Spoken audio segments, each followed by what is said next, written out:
La espiral, el símbolo que aparece en todo el mundo y que nadie parece poder explicar del todo.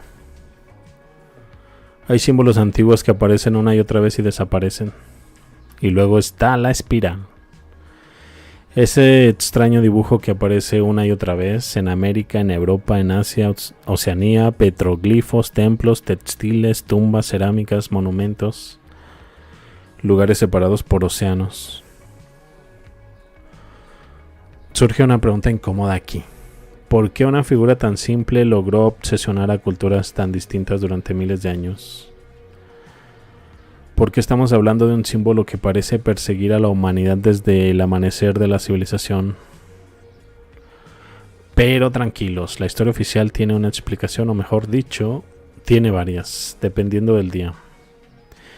Miremos una espiral por un momento. No es un círculo, no es una línea, no es principio claro, no tiene final evidente, es movimiento congelado, es crecimiento visible, es orden naciendo del caos.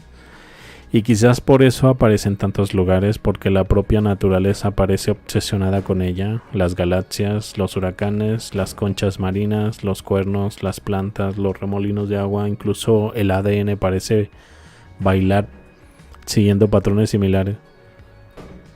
Y aquí aparece una posibilidad fascinante. ¿Y si las culturas antiguas simplemente estaban observando algo que nosotros hemos dejado de mirar?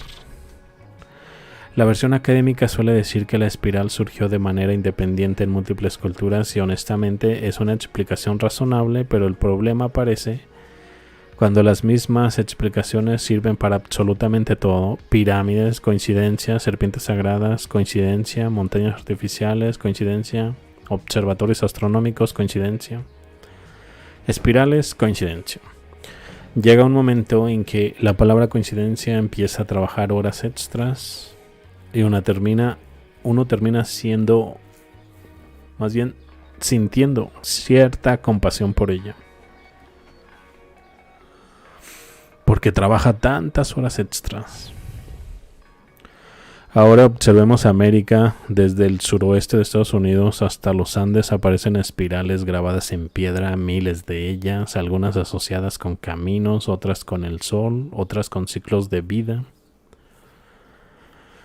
otras con ciclos de la vida, otras con fenómenos celestes. Y aquí aparece algo curioso. Muchas veces estas espirales aparecen junto a símbolos escalonados, cruces andinas, diseños geométricos, formas que recuerdan a la chacana, la famosa cruz andina. Y entonces surge una pregunta interesante. ¿Representaban conceptos separados o formaban parte de un lenguaje simbólico más complejo? Porque las culturas antiguas rara vez dibujaban cosas al azar. La chacana es fascinante, representa niveles, planos, mundos, escalones entre realidades, arriba, abajo, centro, conexión, orden, cosmos. Y cuando aparece junto a una espiral, algunos investigadores sugieren interpretaciones muy interesantes: movimiento entre mundos, ciclos cósmicos, evolución espiral, el viaje del alma, el recorrido del sol. Por supuesto, no existe consenso absoluto y precisamente ahí comienza la parte divertida. Ahora llegamos a una pregunta fascinante. ¿Existe alguna relación entre la espiral y el yin-yang?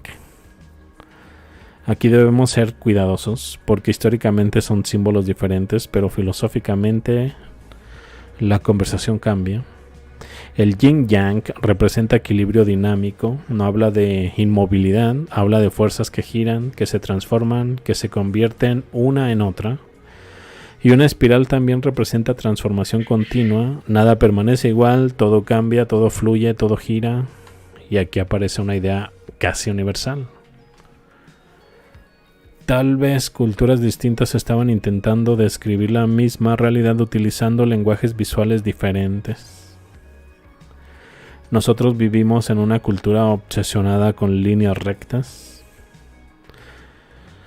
Progreso, avance, futuro, producción, velocidad. Las culturas antiguas parecían pensar diferente. Veían ciclos, las estaciones, la luna, el sol, la vida, la muerte, el renacimiento. Todo giraba. todo regresaba, todo volvía, y quizás por eso la espiral aparece tanto, porque es el símbolo perfecto para representar un ciclo que nunca regresa exactamente al mismo punto. Y aquí entramos en el terreno profundo. ¿Qué ocurre si la espiral no representa algo específico? ¿Qué ocurre si representa una ley universal? ¿Por qué las leyes más importantes de la naturaleza no suelen verse directamente? Solo vemos sus efectos, la gravedad, el tiempo, la entropía, el crecimiento, la expansión, la evolución. Todo parece moverse siguiendo patrones que recuerdan una espiral. Y entonces la pregunta deja de ser arqueológica, se vuelve filosófica. Miles de años, miles de kilómetros, decenas de culturas, y la espiral sigue apareciendo como si estuviera intentando decirnos algo. Como si cada civilización hubiera visto una parte del rompecabezas, pero ninguna hubiera conservado el cuadro completo. Quizás por eso resulta tan fascinante, porque cuanto más la observamos, menos parece un simple adorno y más parece una idea tan antigua que podría ser anterior a las propias civilizaciones. Tal vez la espiral representa el sol, tal vez el tiempo, el agua, el universo, la conciencia, o tal vez representa algo mucho más simple. La observación de que toda existencia está en movimiento y que nada permanece inmóvil, ni las estrellas, ni los imperios, ni las civilizaciones, ni siquiera nuestras certezas, porque la verdad tiene una costumbre incómoda. Nunca avanza en línea recta, siempre parece moverse como una espiral. ¿Por qué creen que la espiral aparece en culturas separadas por océano y miles de años?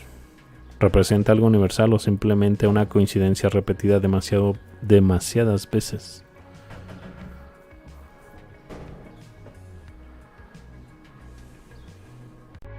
Hay algo aquí que no encaja con la versión oficial. Ahora imagina que todo esto no fue un error histórico, sino algo deliberadamente ocultado. Lo que acabas de ver tiene implicaciones que casi nadie quiere explorar. No te vayas ahora, lo que sigue es clave.